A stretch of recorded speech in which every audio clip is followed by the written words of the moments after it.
This is Pixel 5, one of the most underrated phone of 2020 because of its size and chipset.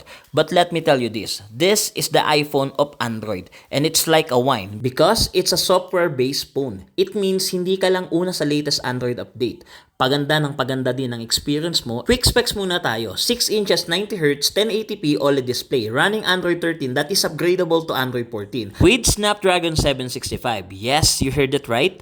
Mid-ranger chipset. But it's the solution for the battery issue of Pixel 4 XL. They also optimize it to be compatible sa Pixel kaya sobrang smooth ng experience. The camera is 4 years old from Pixel 2. A 12MP sensor pero ibang usapan pag Pixel na ang nagtimpla. Dahil sobrang galing ng software support sa camera from image processing at video quality and stabilization. Kaya kayang-kayang makipagsabayan sa mga latest high-end phones hanggang ngayon. Sabi ng Pixel, recycled aluminum ang materials na ginamit sa back nito kaya perfect kahit walang case na gamitin. Ang maganda pa, superb ang battery life na kayang tumagal ng 1 to 2 days depende sa paggamit. Iba talaga ang Google Pixel experience. At reminder lang ha, hindi ito pang power user.